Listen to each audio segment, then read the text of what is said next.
Hey everybody, welcome back. Stephen here, Northwest Small Batch Brewing. Welcome to the channel. If you're new, welcome. And briefly, this is a channel about home brewing, and I generally do a full brew day from beginning to end about once a month. And then in between that, I usually do a video like this today, which is like a little brew talk about some kind of home brewing topic. And then I throw in a couple shorts here and there, but that's the major videos that I do. So today's brew talk is about beer color, mostly just historical, kind of interesting, how we got to where we're at, and yeah. So let's get started. The original, so for those that don't know, if you look up a beer on the beer guidelines, a BJ, CJ, whatever, the Beer Judge Certification Program, Beer Guide, or the Homebrewers Brewing Guide, one of the things it's going to give you, besides all the other information about a particular style, is the color.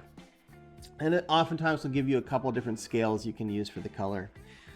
Anyway, we're going to get to that, to make sure that your beer is within those guidelines. So in the late 1800s, somebody named J.W. Lovibond came up with a way to differentiate different colors for your beer. And believe it or not, you've probably heard that name before, because all of our grain still uses that scale. You can buy, you'll hear it like Crystal 60. Well, 60 in this case stands for 60 Lovibond. That's how dark the grain has been, roasted. So the problem with this scale, Lovibond, at least back in the day, is it was based on these colored slides to determine the scale. And of course it relies on a person's, vision and their own perception of that color. Like, how does it look to them? And obviously, if you're colorblind, now you're in real trouble, right? So the interesting thing, this makes me think, this is one of those things that makes you think, like, this was in the late 1800s. So beer's been around a lot longer than that. So before that, we can assume they weren't really even bothering to try to hit certain colors for their beer. Whatever color it turned out was what it was. So keep that in mind. And I say this about home brewing all the time. It's home brewing. If you've read the home brewing book and the mantra, relax, just have a home brew. I mean, the point is, it's just home brewing. It's just a hobby. If your color is off, by a little bit or something, don't stress over it. At any rate, that was the early days. Everything was by Lovibond. 1950s, things changed. It split. There were two different systems that came about. One of them was an American system, and one was a European system. Now, the funny thing about it is they both use the exact same technology.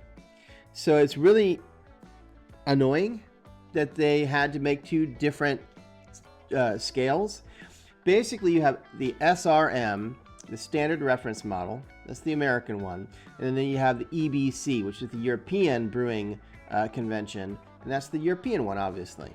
They both use the same technology. It's called a spectrometer, I think a spectrophotometer. Anyway, it is it's a device they can use to actually measure the light within that beer to determine the color. So it's much more scientific. The problem is that you put the beer into a tube or vessel to be measured by this device. And for whatever reason, the Europeans used a much smaller tube or container. And so consequently, the numbering scale for the European version is different than the American version. So it's the same technology and everything, but because of the way they took the measurements, we have two different scales. Now I use the SRM because that's pretty standard here in the United States. Obviously, it's the American scale. I wonder if Europeans tend to gravitate towards the EBC scale because that's European. Not that it really matters as long as you use one or the other, but at any rate, this SRM scale The American one is pretty similar to Lovibond as far as, you know, the numbers and the scale goes. EBC is about two times different because of the color, or because of the scale. So it's the same, but the numbers are not going to match up to your Lovibond numbers very well because it's a different, totally different scale. So what's the best way, you know, if you're making a homebrew, or even if you're just pouring a beer, like, how do you know what that color is? Well, there's a couple ways to do it. Obviously, none of us can afford to buy one of these spectrophotometers. They're, I'm sure, expensive and require, you know, calibration. So it used to be, and I haven't seen them for a while, but you used to be able to buy like a color scale, kind of like you'd get with pH meters. And that would have been the best option because you're getting something that was printed in what should be the correct color that you can match to the beer. I think you might find that in books still, but the question, of course, the problem and the question is the color printed correctly in that scale that you physically have? If it's not, then you're not, you know, it's useless because you're not being able to match up the color properly. And that's why it's suggested that you don't use something off the computer, right? Don't print off a color scale off the computer. Don't try to use a screen like a monitor or your iPad, because the color is going to vary from printer to printer and screen to screen, and you're not going to get a very accurate, you know, visual. So probably the best option is going to be to use brewing software. So if you input your recipe into brewing software, and you don't always have to pay, right? If you're one of those people that you're not ready to buy a membership to one of these brewing softwares, a lot of them, I know Brewer's Friend, you can use their software to build your recipe. I think you just can't save it.